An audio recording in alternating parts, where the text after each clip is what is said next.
자, 오늘은 부갑상선 호르몬에 대해서 설명하려고 하고 있습니다. 자, 이제 제 9월 달에 수치를 보게 되면은 PTH 수치가 270이에요, 270. 많이 안 좋죠, 270이면.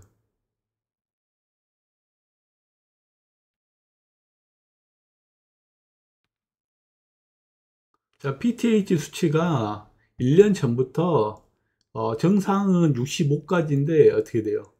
222, 161, 241, 158. 236, 280, 185, 237, 273 이러죠. 많이 안 좋아요. 많이 안 좋아. 이게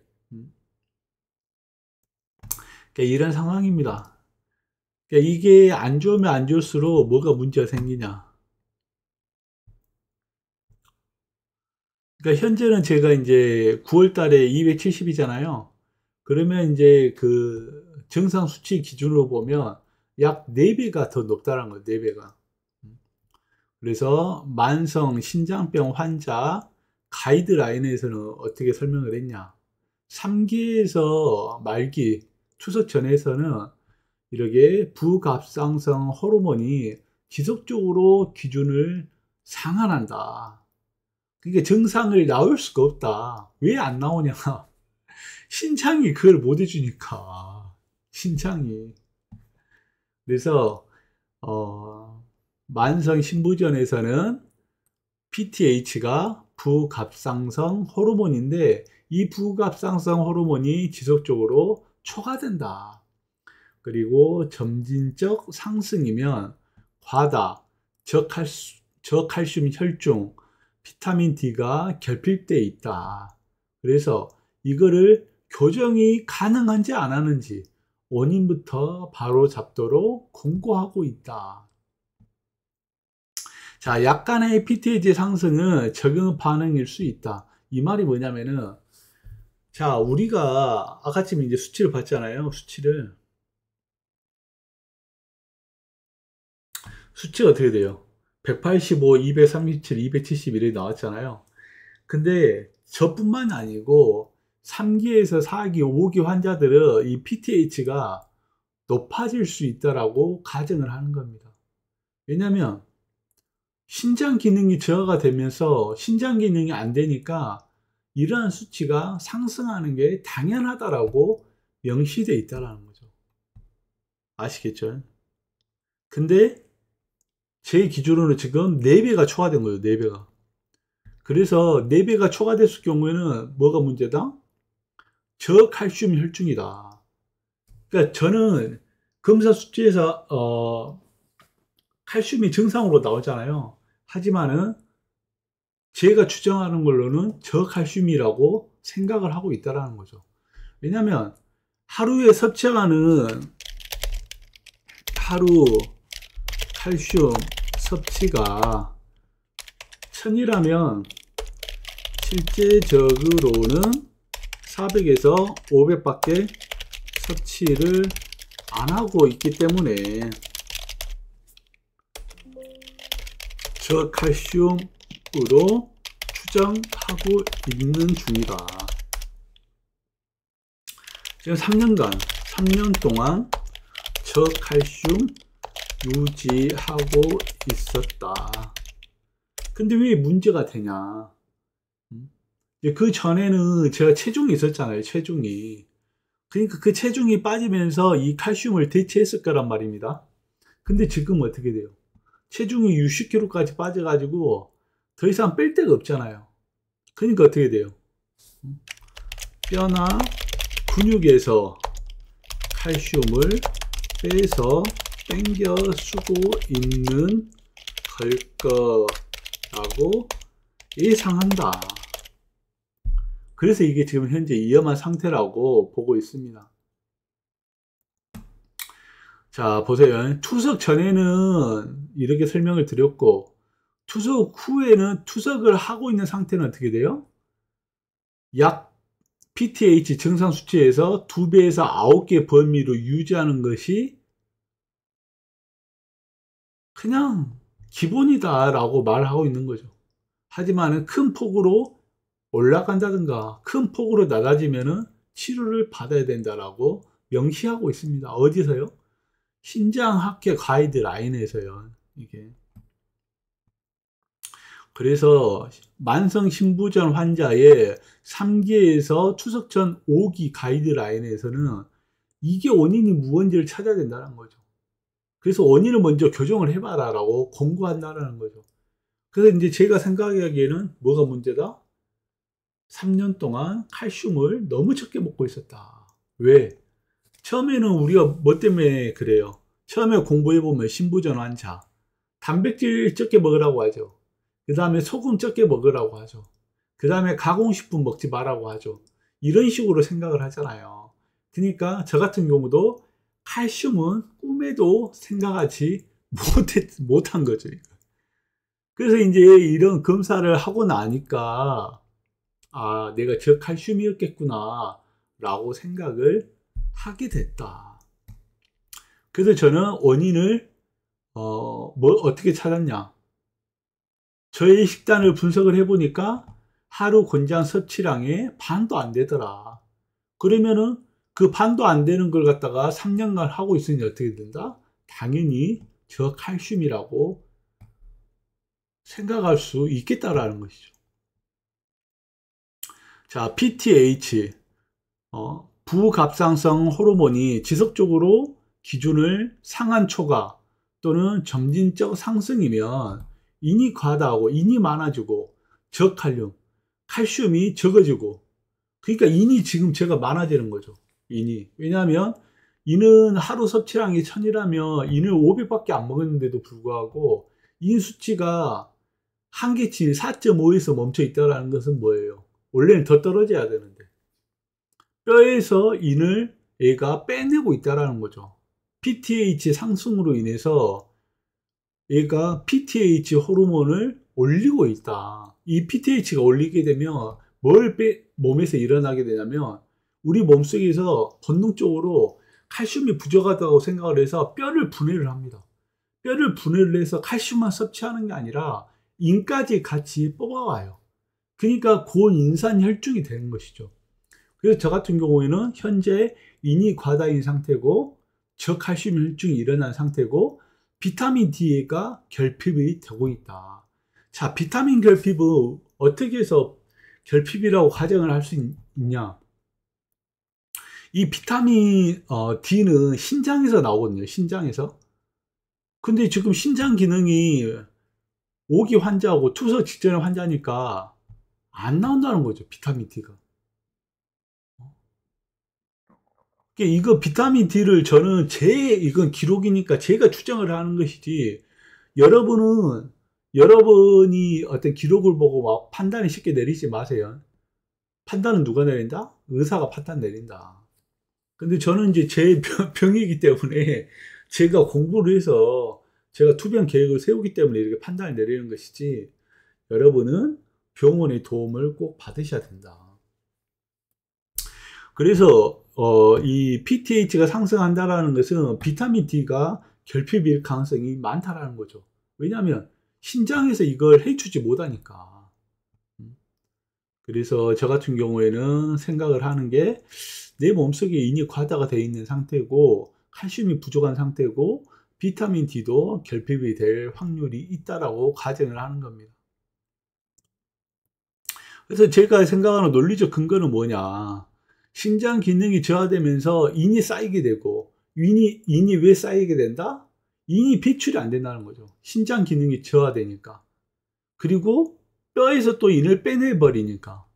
그리고 비타민 D 활성화가 안 된다. 자, 비타민 D가 활성화가 뭐냐면은 비타민 D라는 게 있어요. 근데 이 비타민 D가 어떤 역할을 하게 되냐면 칼슘을 흡수하는 역할을 하거든요. 근데 비타민 D 자체가 칼슘을 흡수하는 게 아니라 비타민 D에서도 활성형 비타민 D로 변환해야 돼요. 근데 그 역할을 신장이 해줘야 되는데 신장이 그걸 해주지 못하고 있다. 그래서 우리가 칼슘을 먹다 하더라도 칼슘이 완벽하게 흡수가 안 된다. 그럼 또 칼슘을 많이 먹으면 되지 않냐라고 하시지만은, 칼슘을 많이 먹으면 어떻게 돼요? 인하고 단백질 수치가 또 올라가 버리죠. 그럼 또 벌 수치가 깨져 버리는 거죠.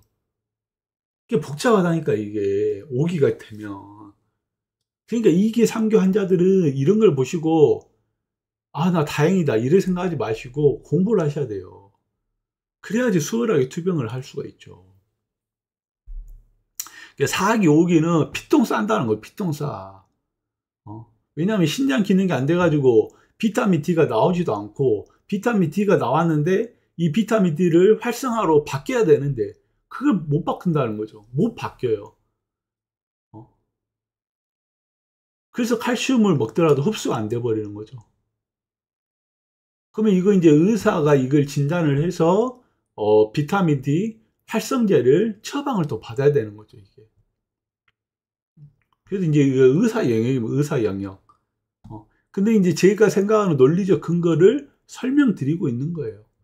저는 이러이러한 의학적 논리를 갖고 내가 지금 내 상태를 이렇게 추정을 하고 있다라고 설명드리는 겁니다. 그 왜 설명드릴까요? 앞으로 제 투병 계획이 있어서 칼슘을 어떻게 보충을 시키고 어떻게 인을 또 잡아 나가야 할 것이며, 그러면서 불구하고 칼륨 수치를 또 정상적으로 맞출 것인가, 이런 것들이 이제 앞으로 한 2, 3개월 안으로 이제 만들어 가려고 하고 있는 상태입니다. 자, 우리 몸은 이 불균형을 바로잡기 위해서 부갑상성 호르몬을 분비하기 시작을 한다. 그러니까 칼슘이 부족하면 부갑상성 호르몬을 분비를 해버려요. 부갑상성 호르몬이 바로 PTH고, PTH를 분비한다는 건 뭐예요? 몸에서, 뼈에서, 근육에서 땡겨 갖다 써, 영양소를. 이렇게 된다는 거죠.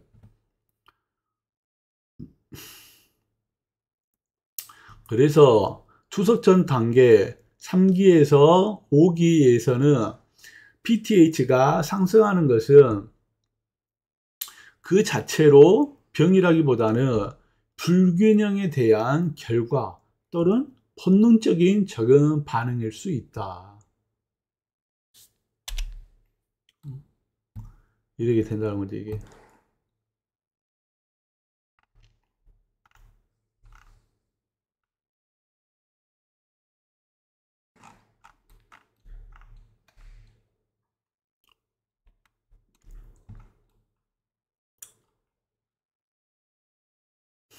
자, 따라서 신장학회 가이드라인에서 PTA 수치 자체를 약물로 무조건 억누르기 전에 그 원인을 먼저 교정하라고 권고한다.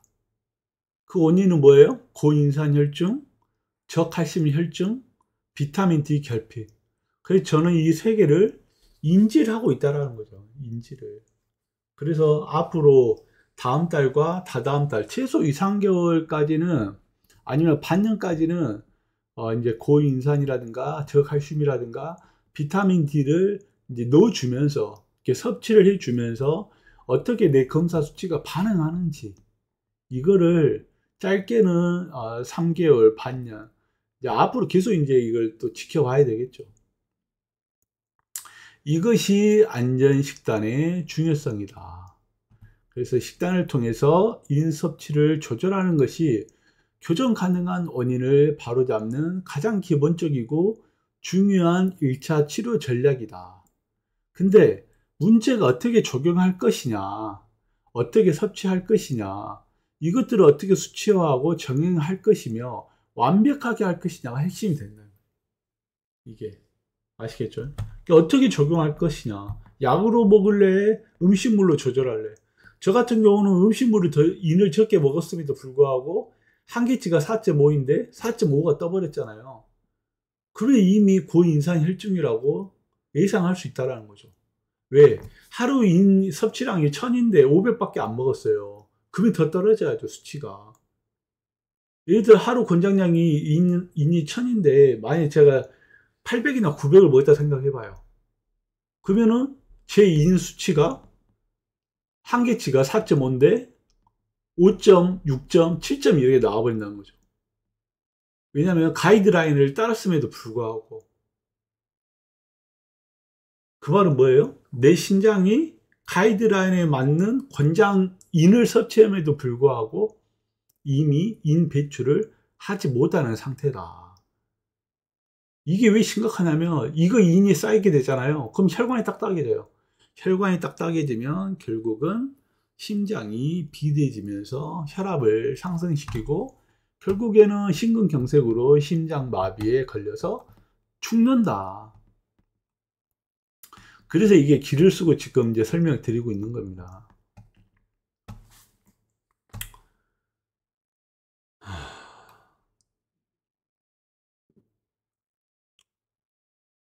이제 여기는 이제 추석 환자인 상태고, 자, 여기서 이제 문제가 알고 넘어가야 될 게 뭐냐면, 이렇게 부갑상성 호르몬, 즉 PTH가 너무 낮으면 뭐가 생기냐? 뼈의 신진대사가 완전히 멈춰버린다. 그러니까 PTH가 너무 낮다는 건 뭐냐면 칼슘이 없다는 뜻이거든요. 칼슘이. 그러면은 칼슘이 없으니까 어떻게 돼요? 뼈가 반응을 일으키지 않는다. 뼈가 반응을 일으키지 않으니까 어떻게 돼요? 뼈에 칼슘을 받아주지 못해서 뼈가 생성이 되지 못하죠. 뼈가 생성이 되지 못하니까 어떻게 돼요? 약한 뼈가 돼버리죠. 약한 뼈. 약한 뼈가 돼버리니까 어떻게 된다? 굉장히 문제가 생긴다. 뼈가 부러지는데 어떻게 사람이 살 수가 있어요? 아주 심각한 애우가 좋지 않는 합병증이 찾아온다라고 보시면 됩니다. 그래서 PT의 수치가 너무 낮으면은 고칼슘 혈중과 혈관 석회화 위험이 급격히 증가한다. 칼슘이 없어지니까 몸에서 어떻게 된다? 칼슘을 빨리 땡겨 갖다 써. 어디서 갖다 땡겨요? 뼈에서 갖다 땡기겠죠. 뼈에서 갖다 땡기니까 뼈에서 칼슘이 없어져 버리죠. 대신 그 칼슘 어디에 있다? 혈관에 다 들어가 있는 거죠. 혈관에 칼슘이 다 들어가 있으니까 어떻게 돼요? 혈관이 딱딱해져 버리죠. 그게 바로 석회화가 된다라는 거고. 이렇게 되면 위험이 급격히 증가한다. 위험이 급격히 증가가 어떻게 돼요? 심장에 문제가 생긴다. 왜? 혈관이 딱딱해지니까 혈관이 흐르지 않을 거 아닙니까? 이 심장이 펌프를 엄청나게 세게 하죠. 그러니까 고혈압이 발생을 하고 고혈압이 발생됨에도 불구하고 혈관이 딱딱해져서 혈류가 흐르지 않으니까 심장은 더 세게 빡빡 때릴 거 아닙니까? 그래서 이제 심장이 비대해지면서 죽어버리게 되는 거죠, 심장이. 이게 엄청나게 큰 합병증이 온다는 거죠. 그리고 마찬가지로 뼈가 약해져 버리죠. 자, 반대로 PTH, 부갑상성 호르몬이 너무 높게 되면 뼈를 과도하게 녹여내 버린다. 뼈가 약해지고 혈관 석회화를 유발하게 된다. 둘 다 똑같아요. PTH가 너무 낮아도 문제고 PTH가 너무 높아도 문제고. 자, 이게 PTH가 너무 낮았을 때는 뼈가 약해지는 거고 PTH가 너무 높아지게 되면은 뼈가 푸석푸석해진다는, 푸석푸석. 따라서 투석 환자는 뼈가 완전히 멈추지도 너무 과하게 녹아내리지 않는 최적의 지점을 찾아야 된다. 지금 제가 하는 게 바로 이 지점이에요. 최적의 지점을 찾기 위해서 제가 고민하고 있는 겁니다. 그래서 신장학계 가이드라인에서는 이 범위를 임상적 경험과 데이터를 토대로 검사실에서 정한 정상 상한치의 2배에서 9배 사이로 제한하고 있다. 이는 절대적인 수치는 아니라 환자의 전반적인 상태, 칼슘, 인수치, 뼈 상태를 보며 유연하게 적용해야 되는 목표 범위다. 그래서 뼈 상태는 바로 골다공증을 의미하겠죠.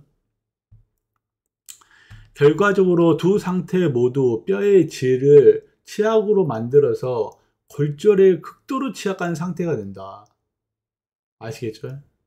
이는 단순한 골다공증보다 훨씬 복잡하고 심각한 신성골 이형 양증의 결과가 탄생이 되어버린다. 자, 고칼슘 혈중은 PTH 상승을 나타내는 거고, 부적절한 억제 온발성, 부갑상성 기능 항진증을 의심하게 된다. 그래서 이제 제가 뭘 의심하고 있냐면, 부갑상성 기능 항진증을 저는 제가 의심을 하고 있다. 그래서 저는 저칼슘 혈중, 칼슘을 적게 먹는 것도 지금 생각을 했고, 지금 PTH가 상승이 되면서 2차성 항진증, 즉 비타민 D가 결핍이 되고 있고, 칼슘도 흡수 장애가 일어나고 있다라고 추정을 하고 있는 것이죠. 왜냐하면은 본인 제 칼슘 하루 섭취량이 약 40에서 50%밖에 안 돼요. 많이 부족한 거죠. 그래서 환자에게서 PTH, 즉 부갑상성 호르몬에 적게 나온다라든가 아니면 과다의 극단은 각각 무형성 또는 고회전성 골질환을 통하여, 무형성이라는 건 뭐냐면은 칼슘이 적어져서 뼈가 형성되지 않는 것을 무형성이라고 하는 거고, 고회전성은 뭐냐면은 너무나 많은 칼슘이 생겨서 너무나 뼈를 빨리빨리 성장시키려고 한다는 것이죠. 그러면 어떻게 돼요? 건물을 빨리 짓게 되면 건물이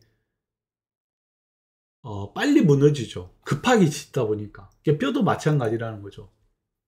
PTA 수치가 너무 과다가 되면 뼈가 회전성으로 생성이 되면서 골질환을 유발하게 된다.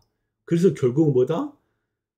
적든 많든 간에 골절 위험을 둘 다 높이게 되고, 이로 인해서 혈관은 석회화가 되고 딱딱해지면서 동맥이 경직하게 되고, 동맥이 경직하게 되면서 수축기 혈압이 상승하면서 심장에 부담으로 연결되고, 이는 바로 심혈관 위험을 키우게 된다라고 나와 있지만은, 키우는 게 중요한 게 아니라 심혈관 위험이 있다는 게 중요한 게 아니라 이러게 되면 죽을 수 있다라고 보는 겁니다. 저번에도 말씀드렸죠. 신장이 기능이 저하되면서 신장으로 죽지 않는다니까요. 이런 합병증으로 죽게 되는 거죠. 아시겠습니까? 그러니까 투석을 한다 하더라도 혈관이 딱딱해지는지 항상 예의주시해야 된다는 거죠. 혈관이 문제돼서 뭐가 멈춰요? 심장이 멈춘다니까요. 심장이. 그래서 제가 말을 이쁘게 해놨잖아요. 위험을 키웁니다. 위험을 키우는 게 아니라 죽는다니까요. 그래서 신장학회가 제시한 PTH 2배에서 9배 사이는 통상적으로 그렇게 나온다. 그래서 칼슘과 인과 비타민 D, 칼슘 메틱을 과도 억제 없이 균형 있게 조정하는 전략이 타당하다. 그러니까 이 부분은 이제 비타민 D 활성제 같은 경우는 의사의 처방이 있어야만이 복용할 수가 있죠. 그래서 자기가 자기 검사 결과를 보고 어떤 다른 검사를 진행을 하고, 그 검사 결과에 따라서 이러한 처방을 받도록 요청을 해야 되겠죠. 그래서 이제 여기서 비타민 D는 활성형 비타민 D라고 제가 이제 설명을 드리고 있고, 이는 PT의 수치를 낮추게 하는 역할이며, 과도하게 PTH가 낮아진다면 이 또한 문제가 발생이 되니 정밀하게 결과를 보고 조정해야 한다. 그래서 일반적으로 환자가 결정할 게 아니라 의사의 지도하에 결정하는 것이 포인트다. 아까 이제 여러 번 설명했죠. 뼈 문제, 골절 위험을 걱정하고, 이걸 다시 한번 이제 설명드리는 거예요. 왜냐하면 설명을 하면 할수록 얼마나 위험하니까 설명을 드리는 거예요. 그런다고 보시면 됩니다. 그래서 PTH가 너무 높게 되면 빨리빨리 뼈를 만들어져서 골 질환이 발생을 하고, PTH가 너무 낮으면은 칼슘이 없기 때문에 무형성 골질환이 생겨서 뼈가 약해진다고 다시 한번 설명드리는 겁니다. 그래서 이 문제가 뭐냐면 이 뼈 문제보다 더 심각하게 심장의 문제가 발생한다. 그래서 심장의 문제가 발생을 하게 되면 심혈관의 사망률이 증가함으로 인해서 아무리 제가 투석을 하지 않고 3년을 버티고 앞으로 5년을 버틴다 하더라도 결국은 혈관 문제로 인해서 PTA 수치를 잡지 못함으로 인해서 NT-proBNP를 잡지 못함으로 인해서 심장 부정맥 또는 심장 경색으로 죽을 수 있다. 그래서 지금부터 다시 투병을 시작을 해야 된다. 라고 지금 이제 브리핑을 하고 있는 거예요. 그래서 이것도 이제 추세를 보려면은 한 최소 6개월에서 1년을 봐야 되겠죠. 이게 좋아지면 뭐 2, 3개월 안에도 좋아지겠죠. 자, 이것은 뼈 문제보다 더 심각한 만성심부전 환자의 주요 사망 원인이다. 혈관이 석회화가 되고 말한 대로 뼈로 가지 못하고 혈액을 떠도는 칼슘과 인이 혈관벽에 달라붙어서 혈관을 딱딱하게 굳게 만들어 버린다. 혈압은 상승하게 되고 혈관이 고무 호스처럼 유연해야 되는데 석회화로 인해서 딱딱한 파이프처럼 변하게 된다. 심장이 피를 뿜어낼 때 혈관이 완충작용을 못 해주기 때문에 혈압, 특히 수축기 혈압이 급격히 상승하게 된다. 자, 심장이 부담이 돼서 심비대가 발생을 하며 이 높은 압력을 이겨내고 전신에 피를 보내기 위하여 심장 근육을 무리하게 힘을 쓰게 되고 결국 근육이 비정상적으로 두꺼워진다. 이걸 바로 심실비대증이라고 한다. 두꺼워진 심장은 더 많은 산소와 혈액을 필요로 한다. 하지만 심장 자체에 피를 공급하는 관상동맥마저 석회가 진행되어 혈류 공급이 원활하지 않다. 원활하지 않으면 이제 죽는 거예요, 죽는 거. 그러니까 투석을 하지 못해서 죽는 게 아니라 이런 합병 때문에 죽게 되는 거죠. 자, 결국 심장은 가봐에 걸려 심부전 또는 심근경색 또는 부정맥 등으로 이어지게 된다. 자, 결론. 이제 제가 말하는 것은 제 상태를 보고 추론을 한 거죠. 추론을 이론적으로 풀이하다. 만성 심부전 환전이고 비정상적으로 지금 현재 제 PTH 수치가 높아져 있는 상태고 이렇게 높아져 있으니까 뼈가 약해져 있을 거고 뼈가 약해져 있다고 가정을 하니까 혈관 석회화가 진행이 되고 있는 상태고 혈관 석회화가 진행이 된다는 것은 혈관 안에 인과 칼슘이 많아지고 있다는 뜻이고 저는 지금 인도 적게 먹고 있고 칼슘도 적게 먹고 있는데 혈관에서 석회화가 진행이 된다는 것은 이미 뼈에서 땡겨 쓰고 있다라고 가정할 수가 있다라는 거고 이로 인해서 골절 위험이 증가가 돼 있고 실질적으로 혈압이 제가 올라가고 있는 추세다.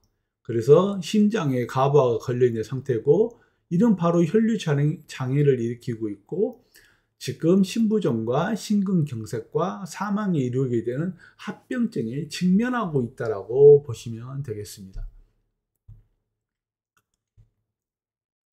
자, 이것들이 저만의 문제가 아니라 모든 심장병 환자들이 뼈와 혈관 관리를 위하여 PTH 수치를 확인하고 인과 칼슘 수치를 그토록 엄격하게 조절해야 하는 이유라는 것이죠. 그래서 본인의 수치에 인하고 칼슘 수치를 봐가지고 정상으로 나왔다 하더라도 생각을 굉장히 정밀하게 판단해야 된다는 거죠. 그래서 이제 심장을 나타내는 수치가 NT-proBNP라는 수치인데 NT-proBNP가 6월 달에는 240인데 7월 달에는 400까지 올랐어요. 그리고 8월 달에는 700까지 올랐죠. 그러면 6월, 7월, 8월 3개월 동안에 200에서 700까지 거의 3배가 오른 거예요. 3배가. 지금은 제 수치에서는 정상적으로 나왔지만은 이미 PTH가 상승하면서 뼈가 약해지고 있고 혈관 석회화가 진행하고 있고 골절 위험이 저는 높아져 있으면서 고혈압이, 그러니까 혈압이 상승되고 있고 심장의 가부하가 지금 걸리고 있는 상태라고 추정하고 있다는 거죠. 제가 이렇게 해서 콩팥내과가 아니라 심장내과도 갔다 왔습니다. 그 심장내과 가서 초음파 검사라든가 부정맥 검사를 다 했어요. 근데 거기서 뭐라 그래요? 아직 수술할 단계가 아니다 라고 판단하는 거죠. 아시겠습니까? 이건 뭘 의미하겠어요? 중병까지는 아니니까 걱정하지 마시라고 하는 거죠. 하지만은 우리 생활 혈압으로 매일매일 기록을 재잖아요. 그러면 생활 혈압에서 예전에는 1, 2분 쉬면은 안전 혈압이 금방 나왔어요. 근데 현재는 5분을 쉬어야지 혈압이 진정되고 있다. 그 말이 뭐예요? 심장이 비대해졌다는 뜻이죠. 바로바로 심장이 안정화시키기는 어렵다. 또 혈압이 어떻게 됐냐? 예전에 6월달, 4월달, 5월달에는 제 혈압이, 평균 혈압이 110 초반에 70 초반이었어요. 근데 지금은 9월 현재 혈압은 120에 가깝죠. 117에서 77, 120에서 80 근접으로 약 6월달에 비해서 10% 이상 혈압이 상승되고 있다. 굉장히 안 좋다라는 거죠. 굉장히. 이게 이제 이런 식으로 안 좋아지게 되면 제가 아무리 투병을 진행한다 하더라도 투석으로 가게 되는 지름길이라는 것이죠. 그래서 지금 굉장히 심각한 상태고, 이거를 빨리 해결을 해야 하고, 이게 해결되지 못하면 어떻게 돼요? 인결합제를 저는 처방을 받아서 먹어야 된다는 거죠. 또 마찬가지로 칼륨도 마찬가지고. 이 약이 이렇게 하나씩 하나씩 늘어가게 되면 어떻게 돼요? 투석으로 가는 지름길이라는 것이죠. 그래서 수치상으로는 제가 9월달 검사 결과가 16%까지 올려서 좋은 수치를 보였지만 속빈 강정이다. 지금 NT-프로BNP라든가 PTH 수치 부갑상선 항진증이 발생하고 있다라고 추정하고 있다는 거죠. 자, 이상으로 이 브리핑을 설명드렸고, 이거를 어떻게 칼슘을 섭취를 하고, 어떻게 이거를, NT-프로BNP를 또 내릴 것이라, 수치를 조정할 할 것은, 설명을 나중에 드리겠습니다. 왜냐면 이거 입증되지 않은 거니까요. 근데 이제 계획은 있거든요. 칼슘을 어떻게 섭취를 효과적으로 하고, 어떻게 비대해진 심장을 조절할 것이냐. 이제 첫 번째 힌트는 뭐냐면 체액 관리입니다. 체액. 그러니까 심장이 수분이 또 많아서 문제가 되는 경우도 있거든요. 그래서 딱딱한 혈관을 좀 부드럽게 만들면서, 최대한 부드럽게 만들면서 체액 조절을 해가지고 NT-프로BNP 수치도 좀 내리고 PTH 수치도 적당한 수치로 할 수 있게끔 조절할 생각입니다. 지금. 자, 이상입니다.